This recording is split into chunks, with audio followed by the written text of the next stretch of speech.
Good morning, everybody. Lovely to see you here today.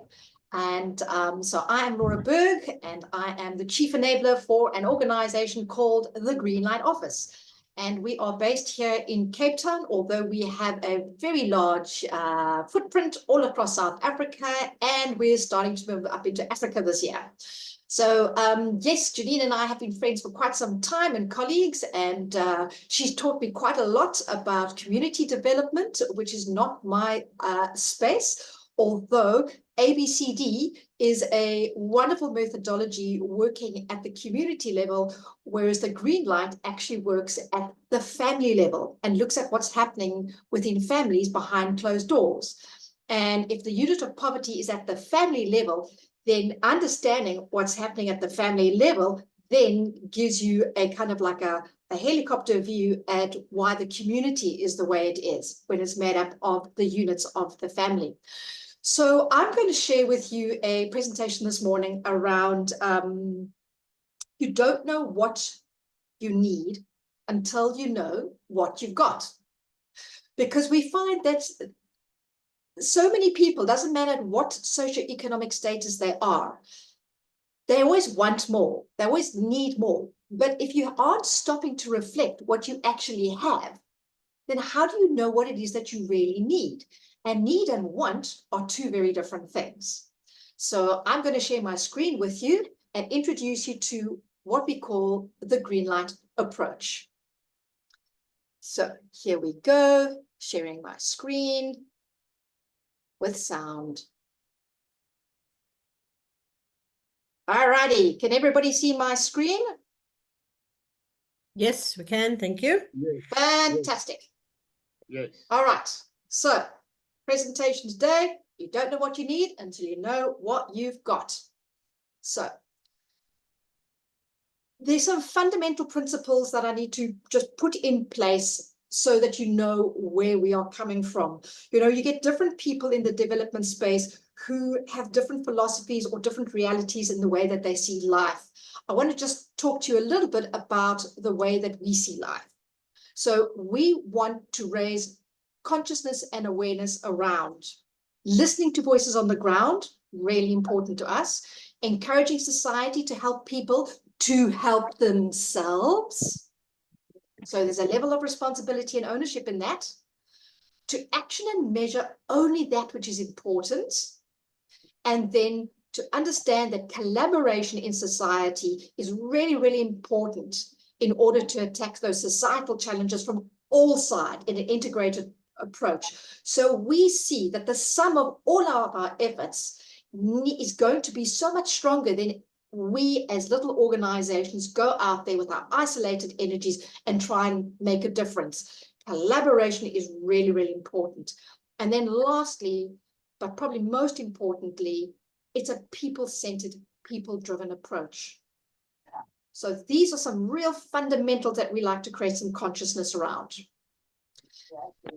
Now, if we encourage people-centered development and we really believe in that, then we should be encouraging people-centered measurement as well. So then what the hell is people-centered measurement, you ask?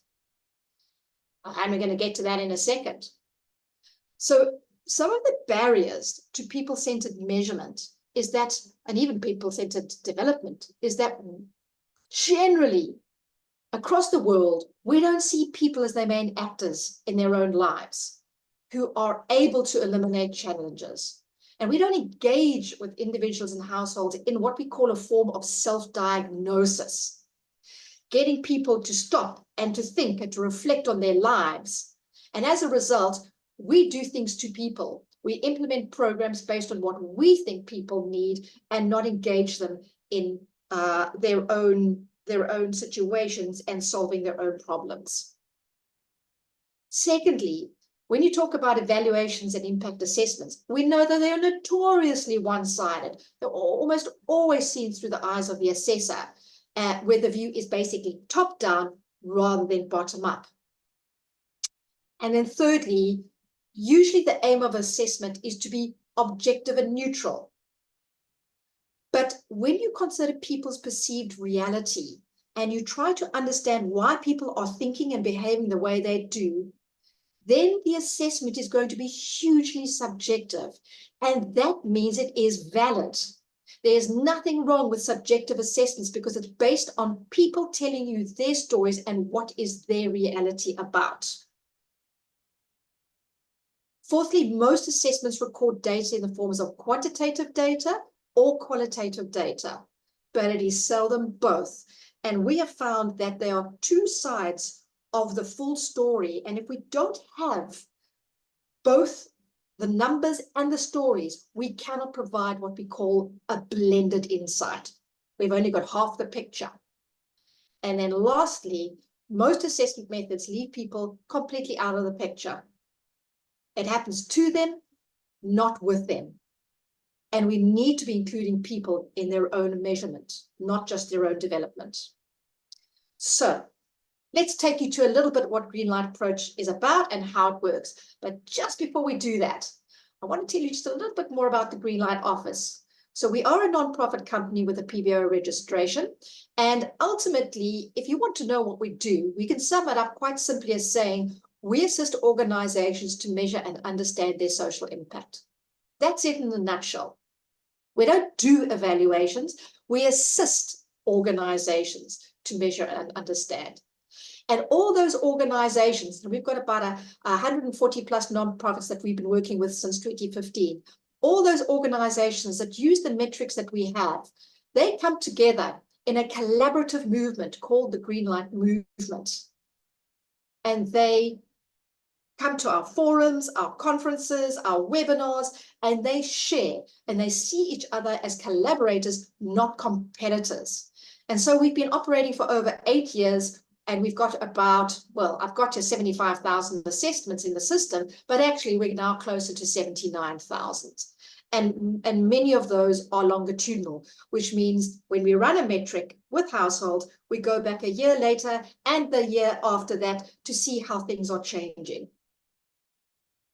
So ultimately, we are not service providers, we are enablers.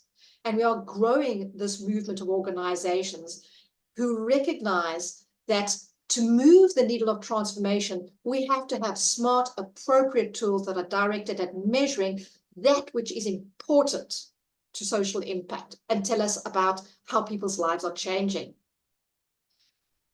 And so in support of people-driven development, beneficiaries, traders, employees, teachers, students, they all need to be engaged in their own measurement. And the Greenlight Office has 6 different versions of our Greenlight metric at this point in time. Our most popular one is the metric around poverty, and then resilience, which we use with more entrepreneurial families like spaza shop owners, employees, hair salons, self-employed people. And then there's disability. And then we've got 3 that are reasonably new metrics on the education side. We're looking at teacher well-being, tertiary student well-being, and inclusion and diversity in schools. So what is this thing called Greenlight? So Greenlight is an approach used to measure aspects of multidimensional poverty and quality of life in the households and the lives of the people that we are working with. Now, we know that poverty is multidimensional, but it is not only poverty that is multidimensional. We find that most challenges that people face, the broad themes, they are multidimensional. So when it comes to, for example, poverty, we should not and never be just measuring how much money is coming into the household and whether they have a roof over their head or not. We know for a fact that having an income or having a house does not mean you're out of poverty. It's actually multidimensional, and we don't have a right to say that one area in their lives should be more weighted than another. So these metrics are actually made up of surveys, but they're surveys with a difference. They are self-evaluation in the presence usually of a facilitator. They are very, very visual, and we ask the families to go through a process of self-diagnosis. So they are the ones who are looking at their situation and saying, what is my quality of life like at this moment in time for me and my family? And when they get the results, it allows them to see their situation broken down into these bite-sized chunks so they can start saying, wow, there are areas where I'm doing well and areas where I'm stuck. And based on the picture, they can start putting a strategy in place on how to change their lives, how to reach for that better quality of life. So it helps them to make better choices and informs them about the choices that they make. For example, when it comes to the poverty metric, it allows them to contrast what does it mean to be poor versus not poor, and then to take action to help themselves address the difference. And it's the rest of our job when you're nonprofits, social enterprises, CBOs, to walk that road with them and support them as they take action to help themselves. So I'm going to take you through an example of the poverty survey, which is our poverty metric. And you can see that there are 6 dimensions in our poverty survey. There they are. Across the world, you usually find that poverty surveys are between anything from 4 to 10 dimensions. Ours happens to be 6. And amongst these 6 sections of the survey, we have at this moment 50 indicators. And those indicators each have 3 scenarios: a red scenario, a yellow scenario, and a green scenario. And the red means we are stuck for this indicator. The yellow, we are trying, but we are struggling. And we are green, we are doing well and building confidence. For this indicator, we have our dignity and independence. And that's what it looks like. So you'll see that there are 50 of these in the poverty survey, and you can see what each of the scenarios are. And the family, in the presence of a facilitator, sits with a tablet or an actual paper-based survey on their laps. And together, they will go through these 50 indicators where the question is, which of these 3 scenarios for stable employment and income sources most describes your family situation at this moment in time? And if they mark themselves red, the facilitator will stop and say, can you tell me a little bit more about that? Or if they mark themselves green, they usually will say, no, we're green for this, and they'll tell you why. So they are selecting, self-diagnosing and selecting which one of these 3 they feel most looks like their family right now. As they are looking at these indicators, they are told again and again, there is no judgment here. There's no right or wrong answer. The red is not bad, the green is not good. The red means I am stuck, and this is something I may need to improve on with help in the future. The yellow, we're on a journey, we're trying, but we're still struggling with this one. The green, we're doing well, we have confidence for this indicator. Every one of our indicators is mapped back to the UN's 17 Sustainability Development Goals. As I said, these surveys, the Poverty, Resilience and Disability Survey, are always conducted in the presence of a facilitator. Why? Because it's a very emotionally invasive survey. We often have people who break down crying during the surveys. And you get men by themselves doing the survey. Oh, the tears, they flow. Because men have always had to be strong for so long to hold their emotions in check. We get told, nobody's ever asked these questions of us before. And they get to understand, hey, I thought I was doing well when it comes to water, but actually I'm not, I'm red. How did I get this way? Or, wow, look at me, I'm green for this indicator. That's amazing. I thought I might be struggling more than I actually am. And so what it does is it helps the family to break down their situation into bite-sized chunks so that their situation is not so overwhelming. These facilitators are trained to hold space for these families so that the families can share sensitive information, and also to ensure that the families are prepared to answer all questions as honestly as possible. And while the family is going through the red, yellow, greens for all the indicators, they're talking to the facilitator, and the facilitator is digging a little bit to get honest answers out. At the end of the survey, the facilitator knows they're not just bringing back the results of the survey, which is the red, green, yellow, but they're also going to bring back a small story of what's happening in the family. And that's what we call the qualitative data. And the facilitators are without a doubt the magic in the process. They will make or break this process. Their job is to keep the family safe emotionally, dig a little bit for those honest answers, laugh, cry with the family, but most of all, never make judgment, listen well, and don't make recommendations during that time. It takes about an hour to do a poverty survey, and our organizations generally, we either train their own people to do the surveys, or we have a list of external independent facilitators. They don't work for us, they work for a whole lot of other organizations, but they love Greenlight. And when there's work to be done, we send out emails and they volunteer. Well, they don't volunteer, they're paid for it, but they put up their hands to do the work. At the end of a survey, what pops up on the screen is a scorecard.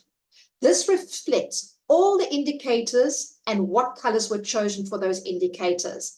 Right there and then, our facilitator takes out a blank scorecard and brings out red, yellow, green stickers and pops all of these red, yellow, green stickers onto the scorecard. This scorecard then is handed to the family. Information is power. And we don't have a right to go in there, ask them to spill their guts on what's happening behind closed doors, and then just simply say bye and walk out the door. We leave the scorecard because it starts amazing conversations. We've heard how families, when facilitators are just out the front door, they can hear the families saying, no, man, why did we say we're yellow for that? We're actually green. Or no, that red, we've got to do something about it, this year. So it really helps for people to see their quality of life before them, the areas where they're doing well and celebrate that, the areas where they feel they're stuck and they might want to change. But basically, it's required their reflection. Now they're ready to prioritize and plan what are some of the things that they can do and who is around them who can help them. And these three statements that I've got on my screen now, these are the statements that we get the most out of the surveys. And so what ultimately does is it provides a snapshot in time of the socioeconomic status, and it breaks the concept of poverty, the concept of whatever it is, whatever the challenge is that we're measuring for. It breaks it down into bite-sized chunks so that people don't feel overwhelmed and they can choose which little bit they want to work on over the year. It helps people to really to contrast what does it mean to be doing well versus being stuck. It promotes ownership and responsibility for their own actions. They start to understand and learn that they need to adopt certain behaviors and attitudes in order to overcome challenges. And more than anything else, it encourages self-reflection. Because when you are in poverty or when you are stuck or struggling with a particular challenge, you often go into denial, or you go into one of the many responses to fear, which is that whole fight, flight, freeze, faint, flop, and you just don't know what to do. Here, it gently shows you what your situation is and allows you to reflect. So it's this kind of cycle of defining what the challenge is, through a process of self-diagnosis, planning for change, experiencing transformation, and then mapping impact. So what happens when all this data is collected? And it is confidential data. Well, we download it in the form of reports. So we get all this delicious data coming through. So here on your screen, you'll see some raw data in the form of an Excel spreadsheet.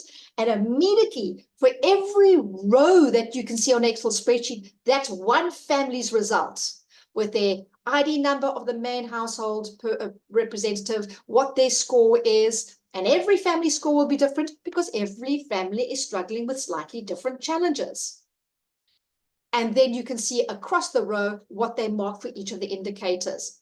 those are converted into graphs. And we sit for about an hour and a half with an organization that's done these surveys, and we help unpick these graphs. What is the data telling us?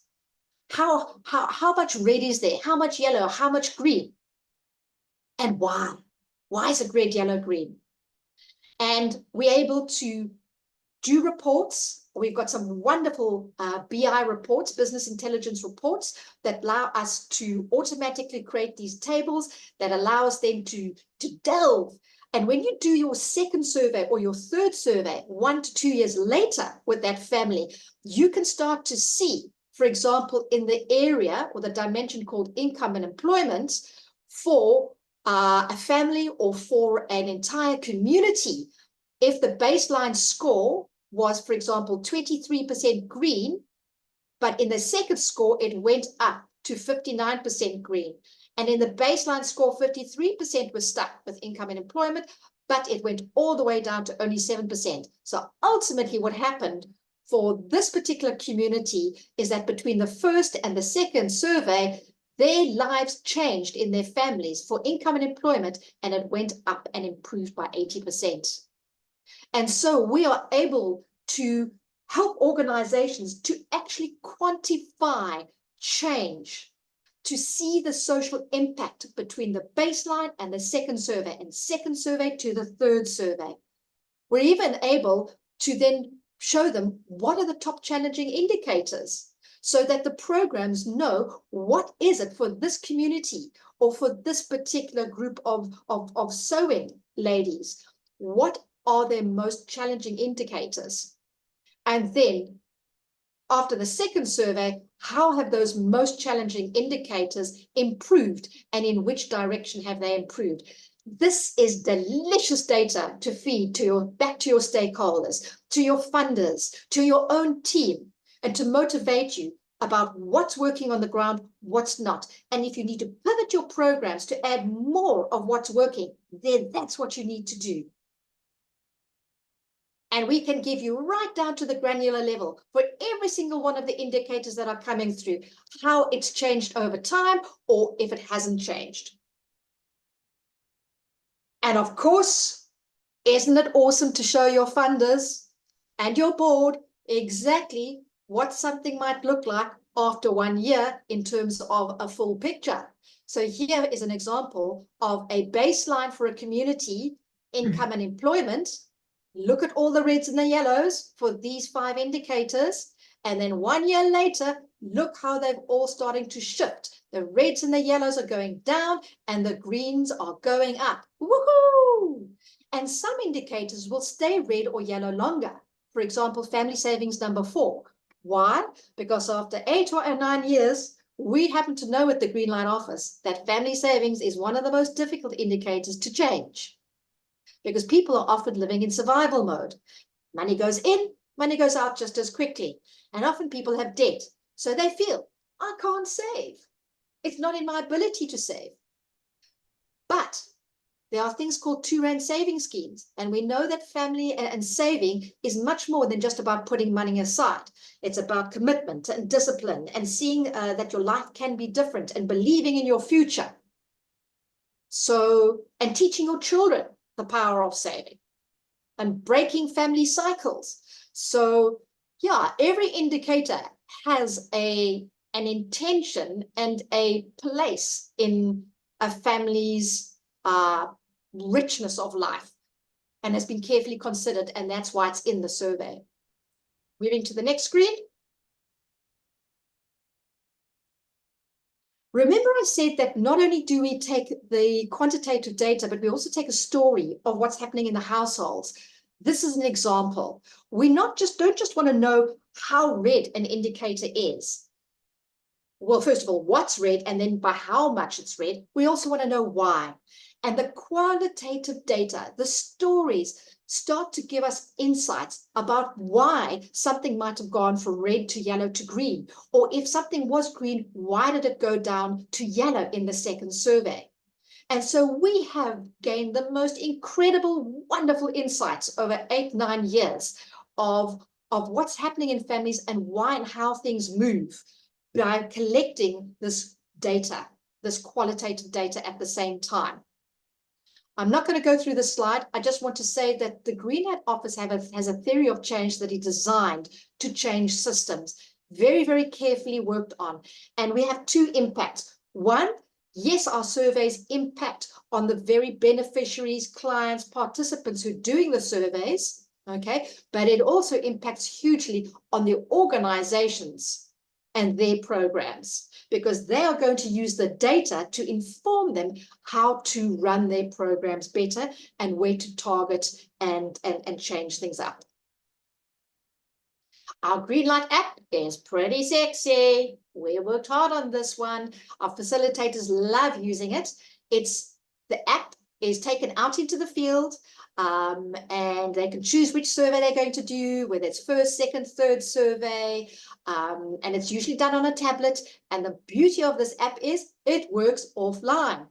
You only need data or Wi-Fi when you're going to upload the surveys that you've done from the field. Then you can go back to the office or back to a place where there's Wi-Fi and simply hit a button, and the surveys are sucked off the tablet and popped onto our server, where you have access to a dashboard. And one of the sexy things about the dashboard is that for entire communities, for an individual household, your choice, you can see over time how people are moving, or how communities are moving and changing their lives, and how their scores are improving or not. This is hugely motivating.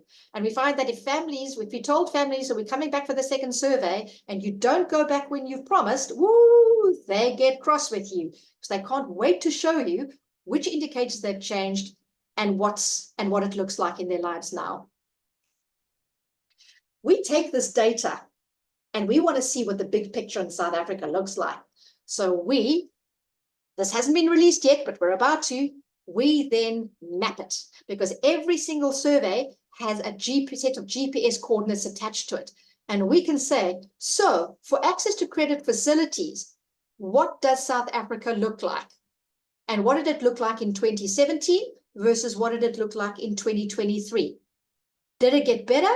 Did it get worse? And our indicator overview at the bottom here gives us an idea for an area that we may want to target for a particular indicator, what the average survey score looks like.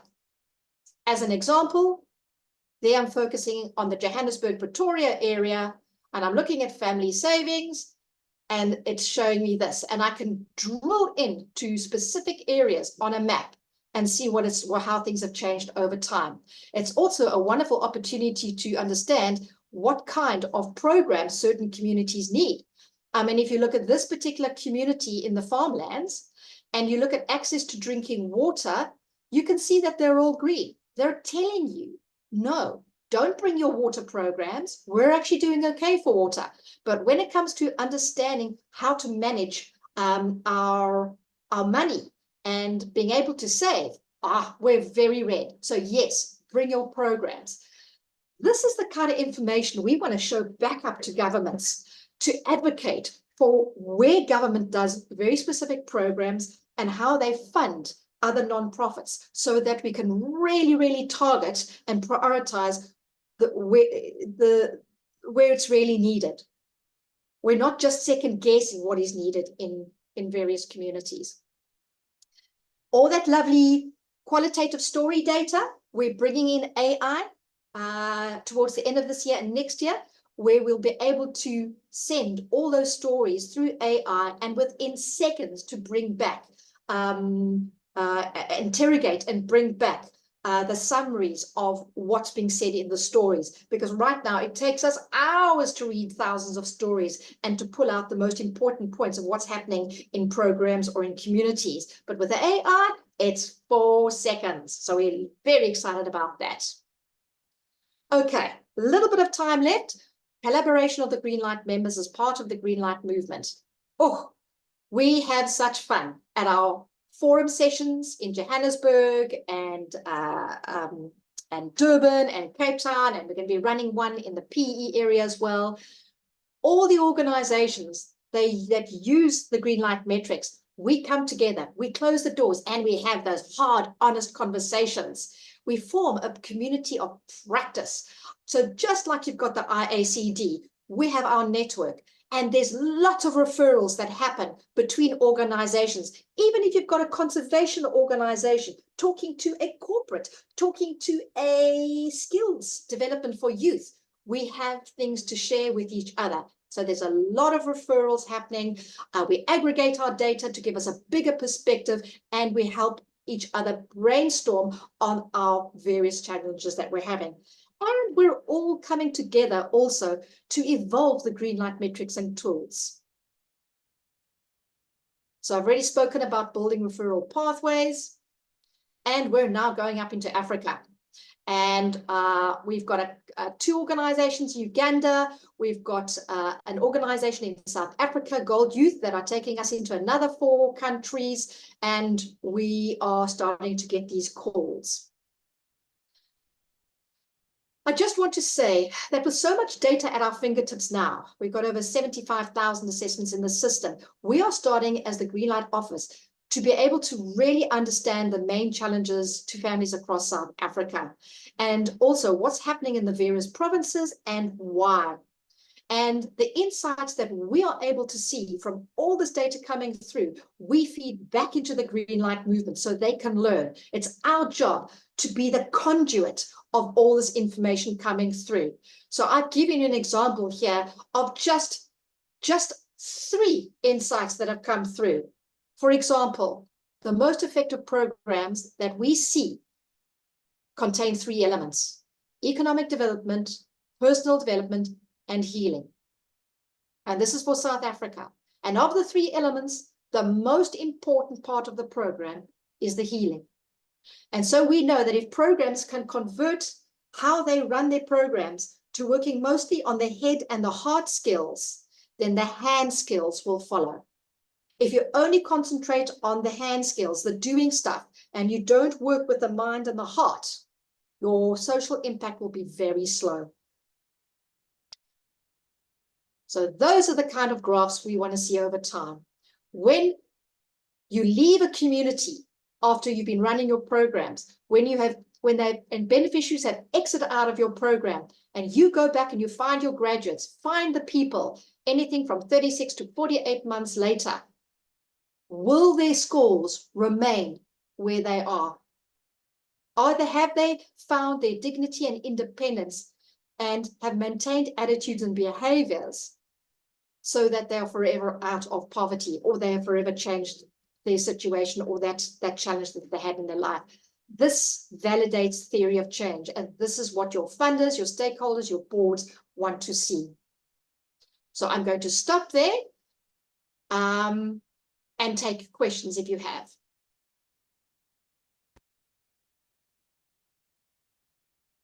So put on your mics and let's chat. Thank you, Laura. I know about the Greenlight, and yet every time I see you doing a presentation, I get excited all over again. So thank you. That was really fantastic. Does anyone have any questions? Please unmute or switch on your camera and put up your hand. Let's hear what your comments, questions might be. I just want to ask Laura, is the respondents or the family you are talking about, is it consensus responses, or would it be the head of the household, or who's your sort of respondent in the family? So generally it's the head of the household if it's within a community. So for example, we'll be approached by a particular organization working deep rural in the Eastern Cape. And they will say they want to use the Greenlight to go in and work with the families. And they will say they want to do a baseline, they want to do a second, then possibly a third survey over a period of 2 years. So they will go in and they will have a meeting with all the households that they are working with in the community, and they'll say, I would like to do a Greenlight survey with you. We want to have a conversation with you about 50 important parts of your life. Would you be willing to do the survey with us? So it's consensual. They have to tick a tick box and say, even if we take photographs, they have to give their consent to do that as well. And our app also has the ability to take a photograph or even a voice recording of somebody giving their consent. In the community, in households, it's usually the main head of the household. But if it's a program like the clothing bank or a program people are running youth development or skills development, often it's mandatory. Whoever comes onto the program knows that there will be surveys done. And if you want to be on the program, you are consenting and agreeing to the Greenlight surveys. It's part of an organization's way of understanding what's going on with the people in their lives who are on their programs so they can better mentor, coach, and meet their needs. Also, they need a way to measure if their program is actually moving that needle. So, and they explain this fully to the people, the beneficiaries on their programs, and they will consent. Does that help a bit? Got it. Thumbs up. Comments? Has anybody come across anything like this before?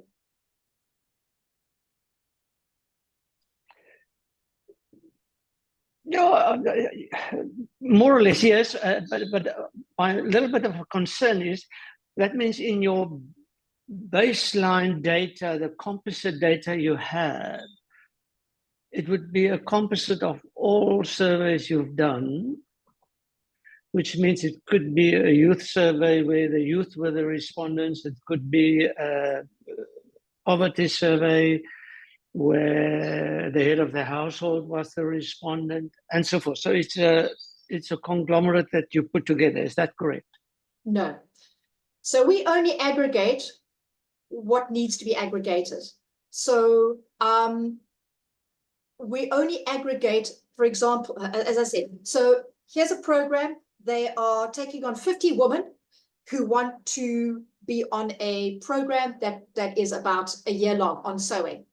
Okay, so we don't know what those households look like where these women come in. And they could be anything from the age of 25 to, let's say, 40. So those women will each have their own scorecards and will be looked at individually when they are mentored and coached based on the results of their Greenlight survey. But as a whole, that particular sewing group of 50 or 60 women that have come in have a particular profile. And we found that, and as I said, this has been 8 or 9 years data down the line, that some cohorts or some groups will have a very particular flavor of the result that comes through. Others, let me give you an example when I say that, trauma. We may find that 1/3 to 1/2 of the women in that group have got very strong trauma in their backgrounds, so that the program knows that they've got to build in extra healing and counseling for these women who are coming into the sewing group. Whereas the next cohort that comes in 5 months later may have very limited trauma in their backgrounds, but they may have a much stronger need for more financial literacy training. So it's every household is seen as an individual with their individual profile, but we can aggregate to a cohort level, and we can aggregate higher and higher and higher depending on the scenario. So we only aggregate what needs to be aggregated. Okay, no, thanks. Sure. So take a community, for example.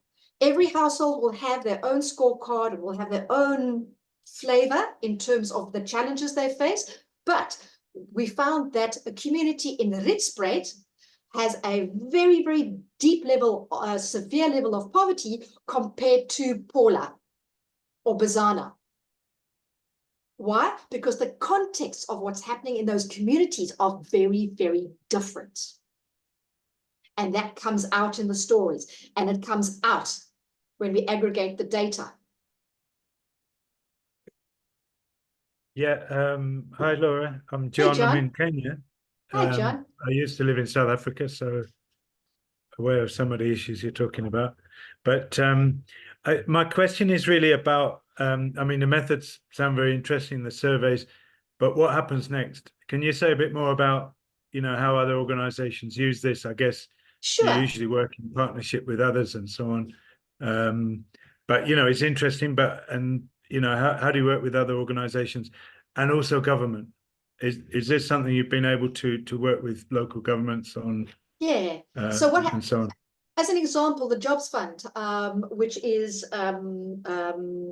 affiliated to the government, they brought 11 projects to the table, and most of them were farming projects. And they said, hey, we're running a 3-year sustainable livelihoods project, and 8 of these are farming projects, and the others are entrepreneurial projects. We want to use Greenlight as the metric because we trust what's going to come out from the Greenlight, and it's listening to the voices on the ground. Yeah, and what happened is that the organizations some of them were dragged to the tables, others came happily. But after the first baseline survey, they were like, wow, okay, so we weren't aware that our farmers are really, this is the situation with them. Okay, so we're going to pivot our programs to include more of this, this, and this. And then they'd run their programs, and 1 year later, they'd go in and do the Greenlight survey again and see what's changed, and then pivot again for the 2nd year. But in the meantime, the Jobs Fund is watching to see and seeing what is the results that come out of the 2nd survey and of the 3rd survey. And by the end of the 3 years, this allowed Jobs Fund to know that the funding that they were putting into these various programs was actually having impact or not. And actually even help them to understand that, for example, in farming projects, putting your money in for 3 to 5 years is actually too little. You actually need to put your money in for 5 to 7 years. That's actually what's needed for farming projects. Entrepreneurial projects, we find it's between 2 to 3 years. Farming projects is between 5 to 7 years. That's what's really needed for true impact, sustainable, permanent change. And Jobs Fund went away going, okay, we didn't really know that. We've got 3-year tranches or 5-year tranches. We hadn't even considered 7-year tranches. Now they're going to go back to the drawing board, understanding how farmers are affected when money is taken away too soon in their journey, and how badly it often leaves them in debt, and how it often affects their dignity. So there are huge insights that come through from the data that allows the funders as well as the organizations to learn what's working on the ground and what's not. Here's an example. During the 2nd survey, although we're doing the same survey to see how the colors have moved, there are only 4 questions we really ask. How are you feeling now? What's working and what's not working? Now, 1 year later, the organization that's working with you, or organizations working with you, how have they helped? What would you change in the future? What will you do differently in the future? And we get great feedback from them, great stories, learning what's working, what's not working, what's taking longer to change, and why. And sometimes organizations have to step up and say, there's a lot of violence, for example, coming through in some of the communities that we're helping. We're not able to handle violence. It's not our area of strength or competency. And we'll say, okay, great. Can we put you in contact with somebody else in the Greenlight movement who is working with communities in violence and have found a way to do that? And we start helping them with their referral pathways. Here's another example. Do you know what, in South Africa, do you know what women do first with the money that they start to earn?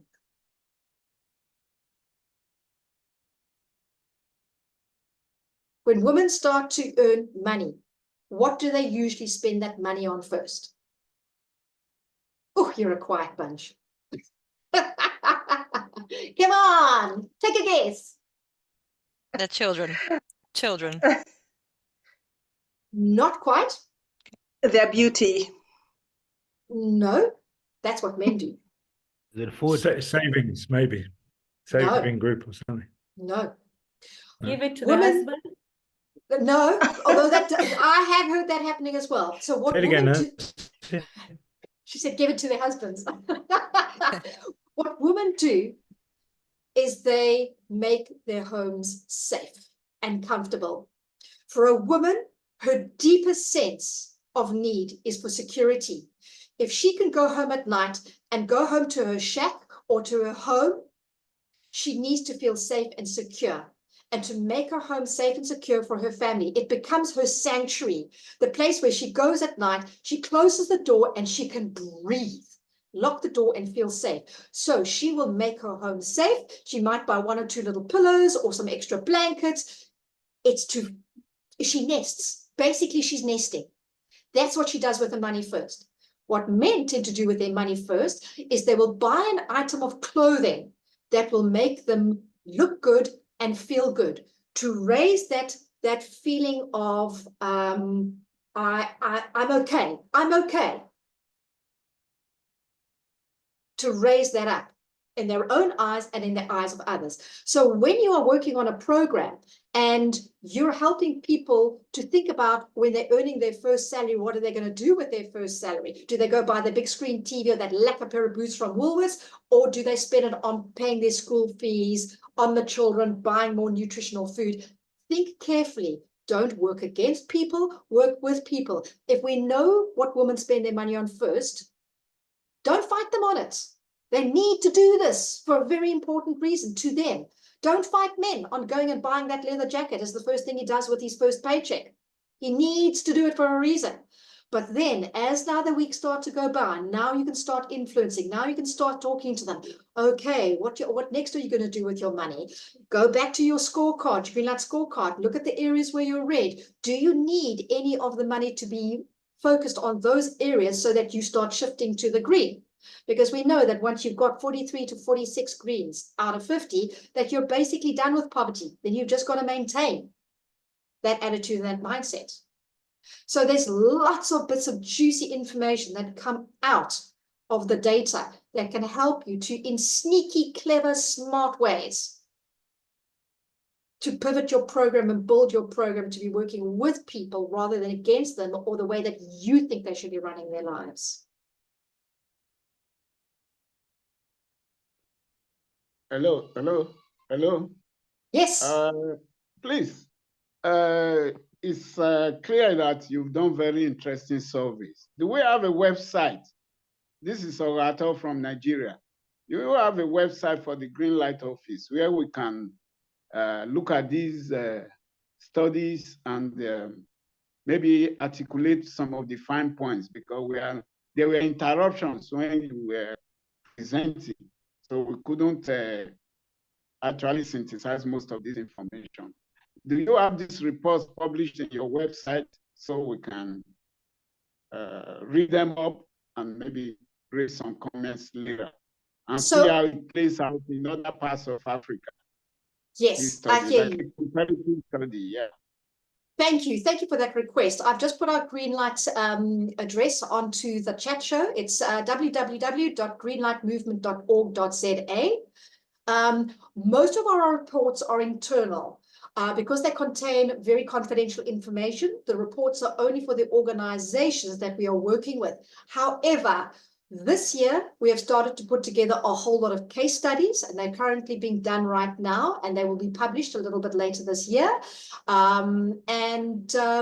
We put out opinion pieces. I've got an opinion piece that we've just put out on healing, which I can forward to Janine and Daniel, and you can get it out to everybody.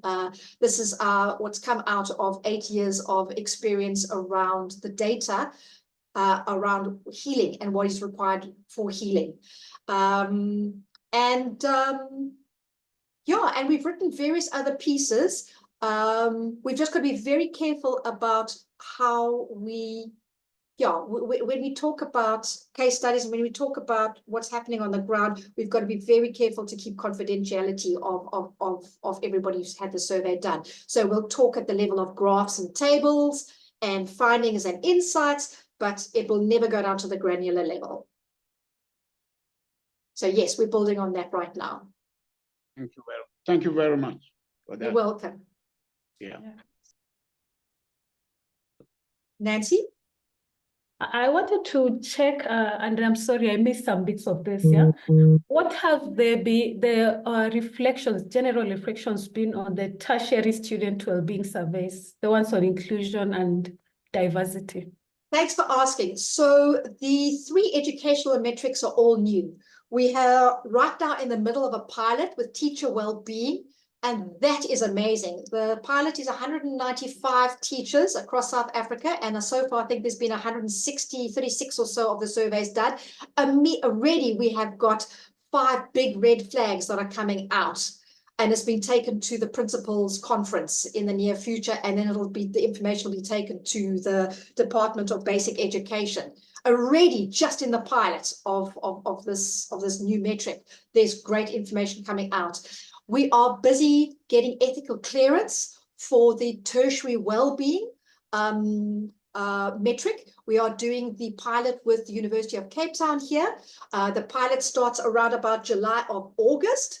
And soon as that pilot has been finished, we have all the other 24 universities in South Africa who are talking about wanting to use this tertiary wellbeing tool as well. And it's really because the attrition rates, the dropout rates of young people in first year at colleges and at university is crazy in South Africa for a whole host of reasons. And we are desperately looking for ways to understand and ways to support these young people and get them through that first year where the dropout rates are so high. Again, the dropout rates also happen in third year when the pressure becomes very tough. But it's first year and third year where the students really struggle. So we are, as soon as that pilot is done and we are happy with it, we'll start making it available to other organizations, other educational institutions, and we'll probably write a little paper on our findings of how the students responded. But so far, the focus groups, they're very excited about it. The focus groups with students have been very exciting. Wow, fascinating. I mean, I think definitely higher education institutions need someone independent to run these studies, because it's really, I don't feel, something we do well in terms of, for many reasons. And so how do you motivate then people to fill these surveys on an ongoing basis? So people do these surveys when they're asked to do them. Okay, so the disability, the poverty, and the resilience surveys are done when programs or funders or whoever the organization is that comes to us have actually commissioned the metric to be used. Okay, the educational ones are done when the university or the college or a school that's working with inclusion and diversity and transformation asks the teachers, the parents, the students to do the surveys. So it's always, it's nobody can just volunteer to do them, or you can't just find it somewhere on a website, because they're so emotionally invasive that they need to be supported. And also there has to be something waiting in the wings after the survey is done. We do not allow organizations like universities and other academic institutions to come and use the Greenlight metrics for research purposes only. We don't allow it because there are too many people who've been surveyed in the past. The information's gone and they never hear from anybody ever again. Okay, it's so disrespectful.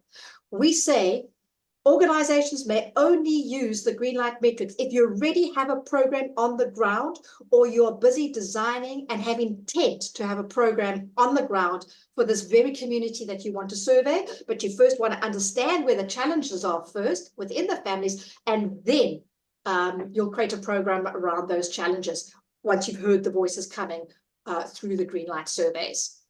So nobody's allowed to use our especially our disability, poverty, and resilience surveys unless there is programs in existence, or they are designing programs for a specific community and they need more information, and then they will apply those programs on the ground. It's just not respectful. Janine, I think we're out of time here, love.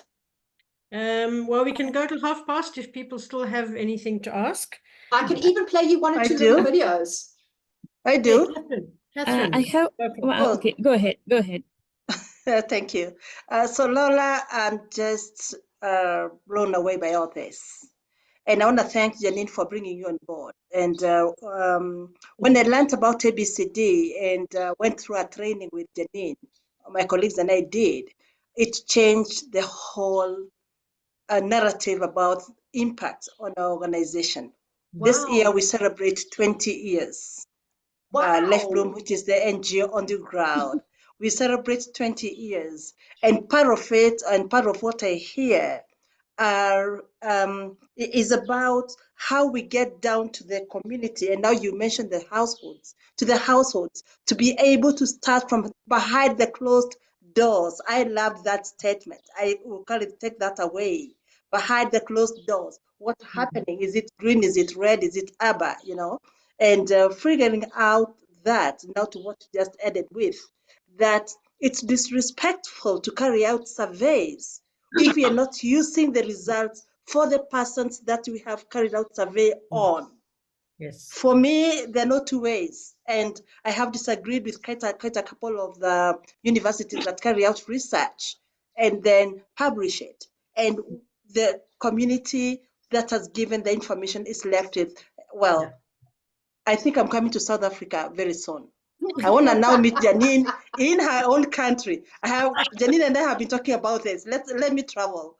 Now I think I have a bigger reason why I should visit Janine and also visit Lola, because we have a program that is running in 3 continents. One in Florida, that is the US. The other one is in India and Nepal, and now here in Kenya. It's a coalition, and it's called Her Future Coalition. And I would like to really borrow or learn from what, Lola, you have brought out. I love the power shifting, the power sharing model. I love the coaching model. I am a leadership coach. So for me, it's like you're speaking directly to me after so long. Thanks so much, all of us. And for IACD, that's home forever. This is where we get it all. Yeah. Yeah. Wow. That's beautiful. Thank That's you, beautiful. Catherine. You are welcome anytime, as you know. I would love to host you here, and it would be fantastic. I can just see you using the Greenlight in Life Bloom services so well. I can just see how it would, again, add to what you're already doing, the amazing impact and work that you're doing, but being able to just see it like that with that data would be, oh, it would be magic for you. I can see it. So glad you're here today. Someone else, Nirosha, you wanted to say something?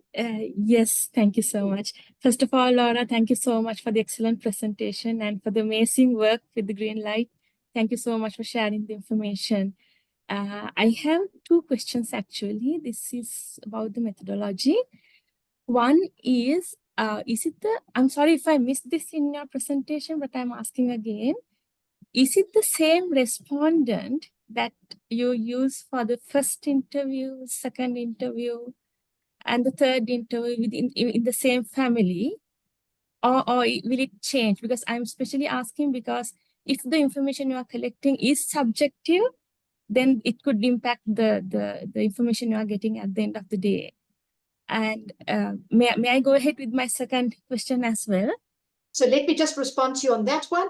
Yes, it is almost always the same respondent. So we'll take down it'll be the name and the ID number of the main respondent in the family. And sometimes within the family, there's only one person there who's available to answer the survey, and it's probably the head of the household, or the whole family will gather around and they will answer together, but it's the main head of the household's name and ID number that will actually be captured for that survey to represent that family. Your second question. Yeah, my second question is, if you happen to, let's say you take 2 families, and from one family the respondent is the is a woman or the wife, or in the other family the respondent is the husband or the man, and in a family, if the respondent is if the family is a, let's say, a woman-headed household, that would be the head of the household who will be a woman. Did you see any difference in the responses, or would you expect a difference? Just trying to understand. Our findings generally is if women are responding to the survey, we get much more of a story. Much more of a story than if the men are responding.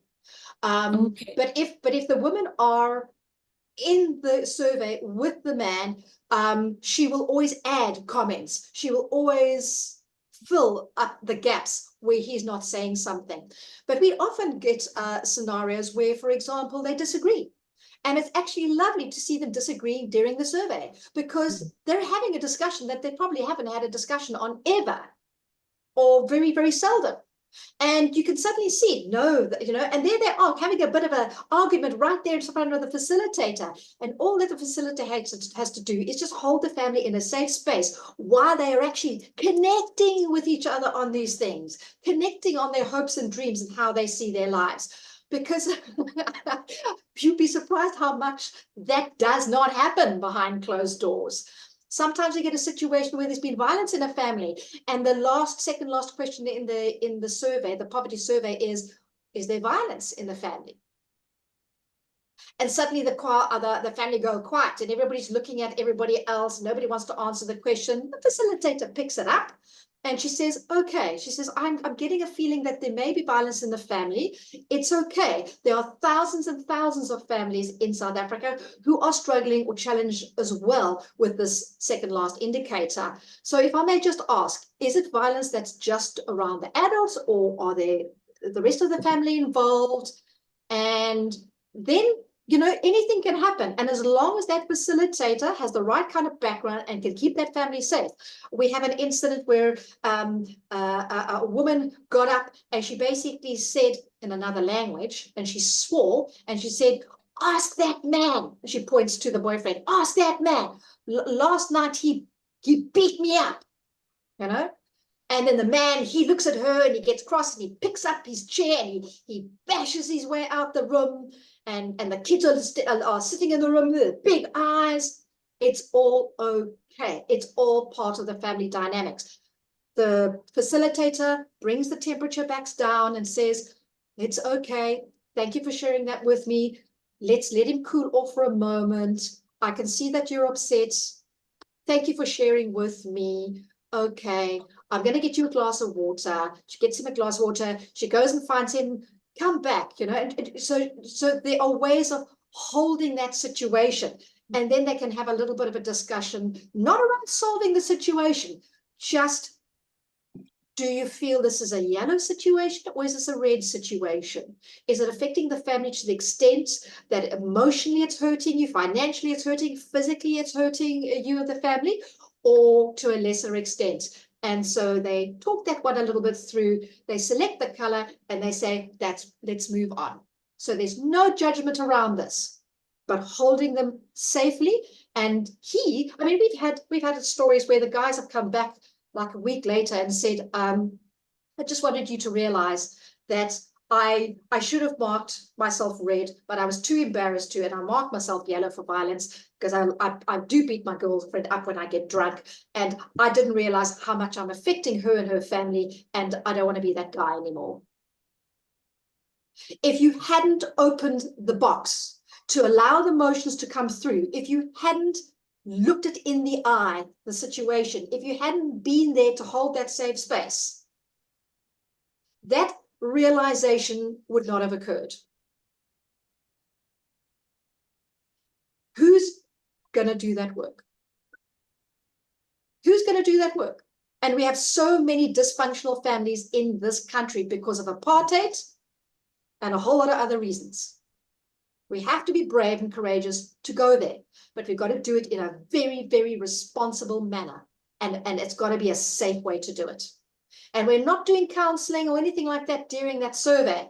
But what it does is gives us a bit of a picture and insight to what's happening, so that when we go back to the office and we're writing up our stories and so forth, we can say, I have 15 households here where there's definitely violence on the go. We'd like to approach these 15 households and say, may we offer you some support around the feelings of frustration and anger that's in your family?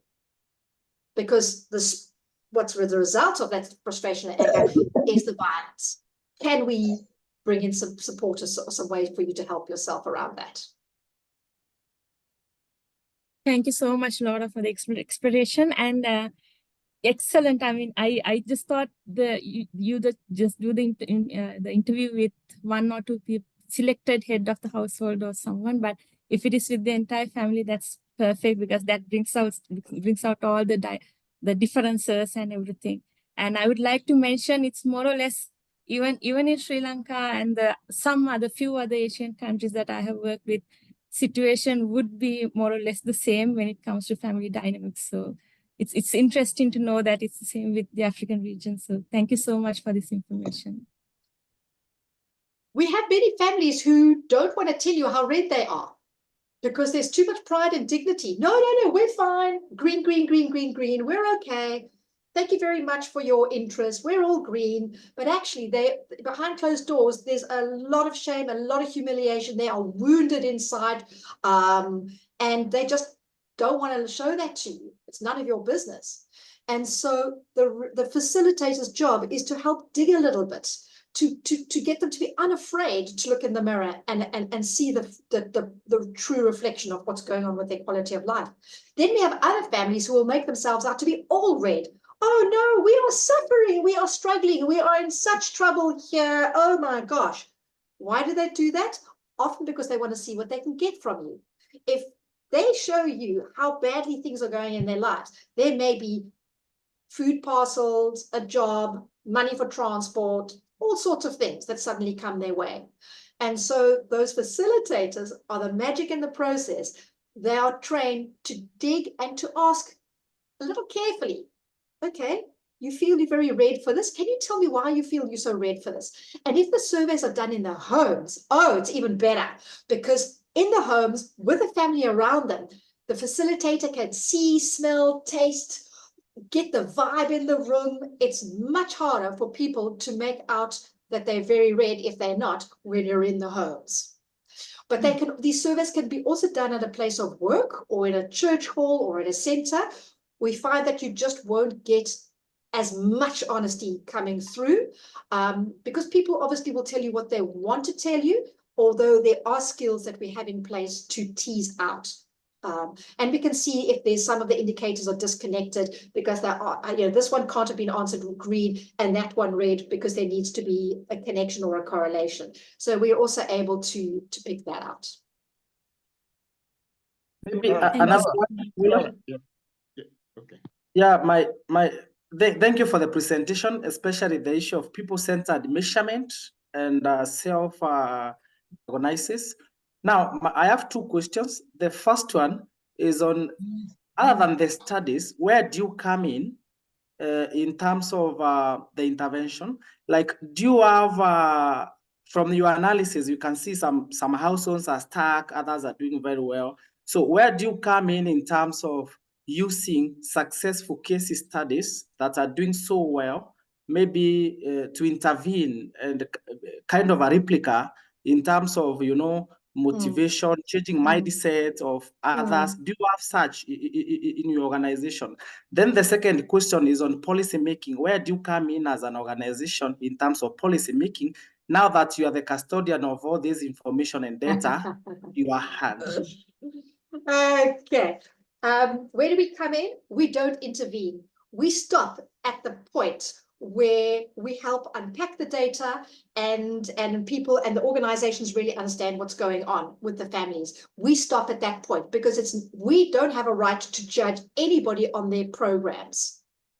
We're there to help you to measure and understand if those programs are making a difference. If the program can see where people are stuck, they often turn around to us and say, oh, we're not quite sure what to do here. And we say, we are not the poverty specialists here, but we cannot tell you what intervention, what to put in place. But we can tell you other organizations in Greenlight that have had similar issues and they are trying different things. I'm going to put you in contact with them. Go and talk to each other and share with each other. And that's exactly what happens at our conferences and in our webinars. We'll talk. we'll stand back and in a safe space, in a non-judgmental way, we get organizations to come and share with each other what's working on the ground and what's not. And we've just started building something called a solution set, where we are actually documenting organizations that are trying specific things for specific challenges that are working. But we also know that it's not a one-size-fits-all. I can try a certain program in the Western Cape for financial literacy, but if I run it up in the KwaZulu-Natal province, I can have a completely different response. Because context is king. What's happening in KZN, the fact that it's a man-led household versus in the Western Cape where it's often a woman-led household, can change the dynamics completely of how you run that program and what you actually do and say in that program.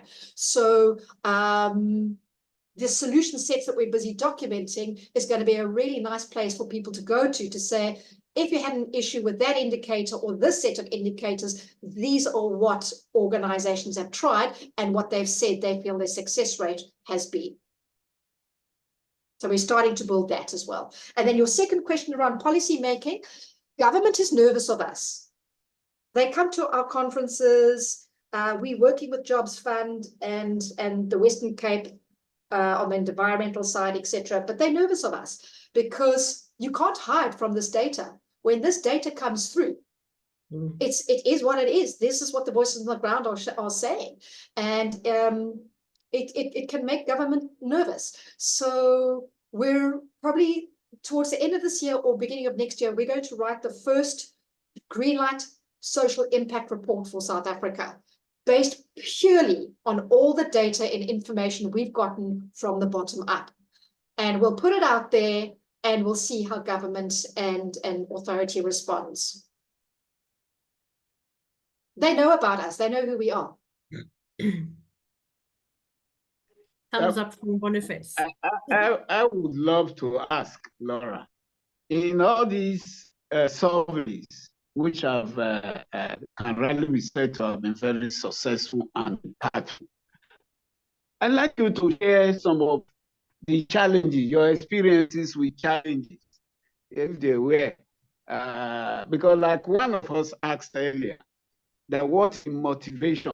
How do you motivate those participants in your survey to fill in either your questionnaire or participate in the focus group discussion? What are those challenges that you experienced? And perhaps a word about how you were able to surmount those challenges so that we will be abreast of.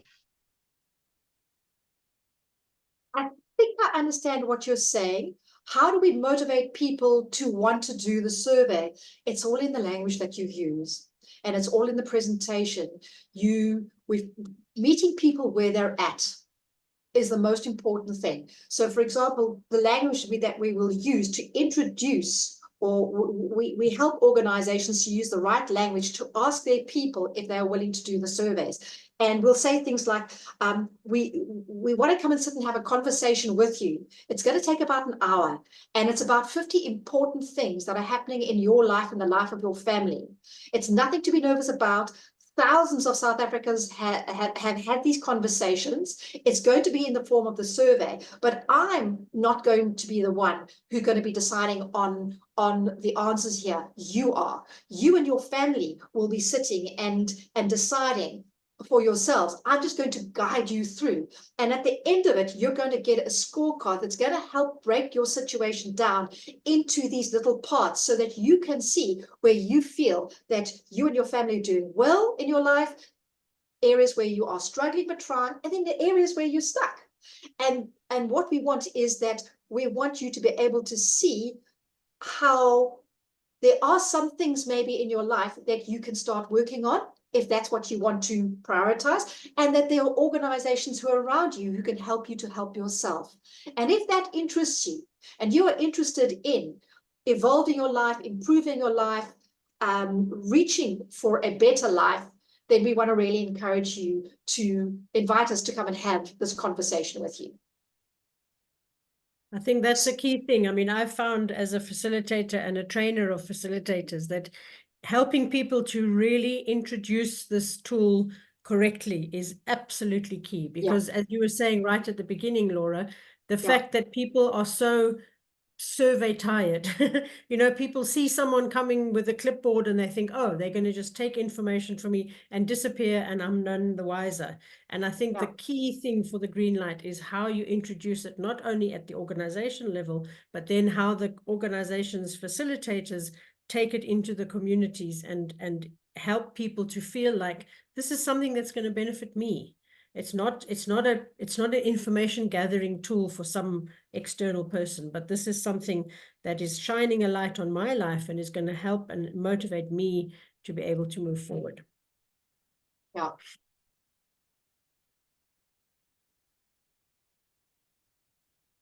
There's so much to tell you and so much to talk about and so many insights. I mean, I have a list of insights that go over pages of things that we've learned from the data about, you know, social development, as you all know, is not rational and it's not linear. Human beings, we're such strange creatures. And when you think something's going to work and you try it, you think, why did that not work? Or why did people not respond to that?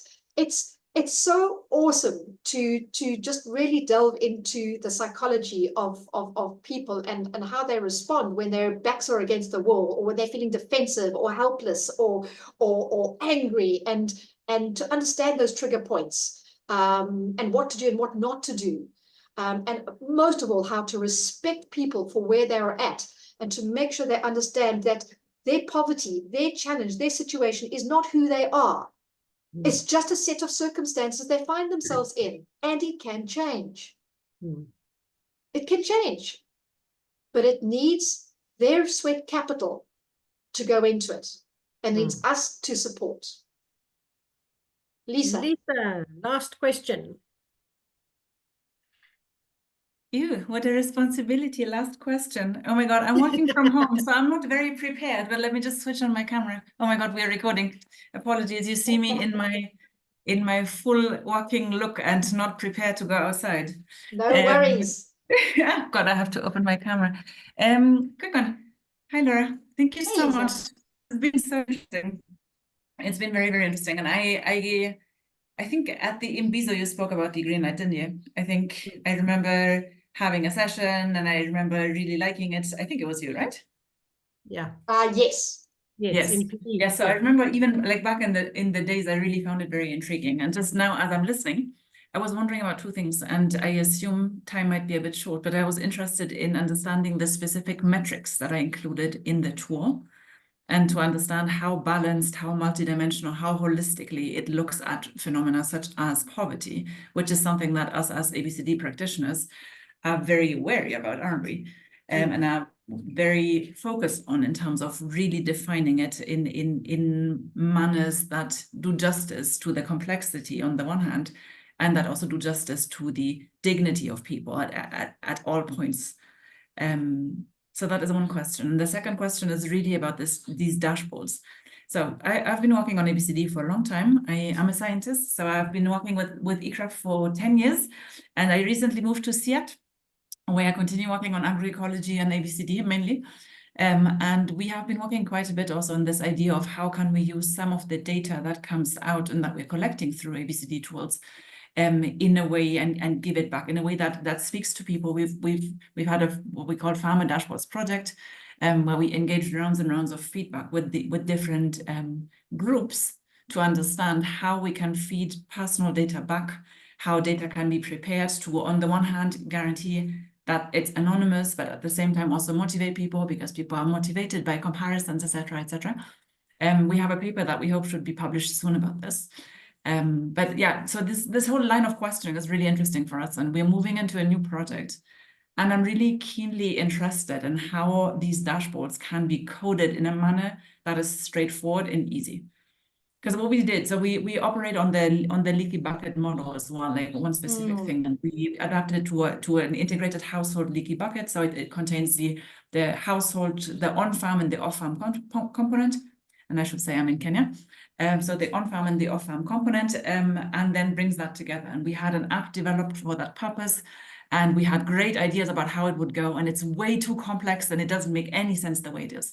So we are at a stage where we're really rethinking how we can make it more instantaneous, how we can make it more adaptable and personalizable, if that exists. And just like how this entire like coding behind the scenes can work. And I'd be very happy to reach out to your team to understand a bit, because I really believe in what you said, that number one, it is not only not fair or like demotivates people, it's completely unethical not to give back data. Yeah. That's my firm belief. It is completely unethical not to give back data. And it is unfair to give back data in formats that does not help people in a manner to inform them about, or to allow them to understand better about their lives in a manner that they have actionable lessons, right? So this is exactly the point, right? The actionable lesson. How can you allow someone to have actionable lessons from the data while being scientifically sound?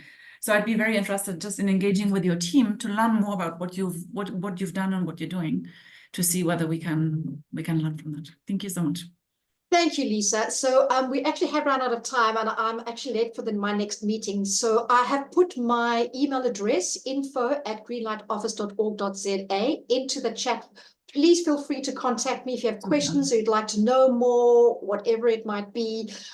We are very open to sharing how we do things, what we do, any questions that you have, please. There is so much work to be done around the world that we all need to just collaborate and support each other. And it's been an honor to be asked to the IACD today to present and share a little bit around the Greenlight. Thank you very much, and for your questions and for your support. We stay motivated because of people like you. Okay, I don't work on the coalface. You guys do. We're a second line. You guys are first line. And we only exist because you're in the trenches, you're out there, you're working with people to better society as a whole. And our job is to try and use data to help make better informed decisions, and using technology as the vehicle to get us where we need to go. And so we exist because of people like you. So it's an honor to be able to present to you today. And I just want to thank you very much. And thank you, Janine, for making this opportunity possible. Always a pleasure. Thank you, Laura. And thanks, everybody. I'm sure Laura and Lisa are going to have lots of coffee and chats together. I can just see that. And Catherine's coming to visit me. Wonderful. Thank you, Daniel. Thank you, Janine. And we really are so blessed to have had all this presentation from Laura. The time is far gone, and thanks for the patience. We started with just a 1 hour slot. Eventually, we pushed it to 1.5 hours, and looks like going forward, you might have to reconsider whether we need to push it to 2 hours. A lot of interesting interventions. This is our opportunity to touch base, to sharpen each other, so that we can become better in what we do in our community development practice. The recording will be shared once it's processed, so that again we can continue interacting with this topic. And so going forward, we have a conference coming up 25th, 26th of June 2024, organized by our colleagues, IACD colleagues in Nigeria. The theme is towards interrogating community engagement, development, governance, and accountability in Africa, south of the Sahara. The link is shared. And then next month, we are going back to the issue of culture, the 39th edition of our webinar series, 10th of July. The topic is Change Through Culture Approach for Community Development. And of course, this again is likely to take us back to the household and to the family level. So thanks so much. And again, we are calling for all of us. You have an interesting topic that you can share with us. Kindly feel free to get in touch, so that again we can continue building each other, so that we have a stronger discipline and a stronger community development practice. And this being our opportunity also for networking and connecting, let me also recognize Jean-Paul Enekin from Mauritius. Is one of the latest members to join IACD, and thanks so much for making time to join us. Thank you, Janine, for making this, again, a wonderful session and for leading us. All the best to everybody.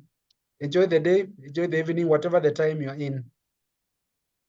Thank you. Thanks, everybody. you. Take care.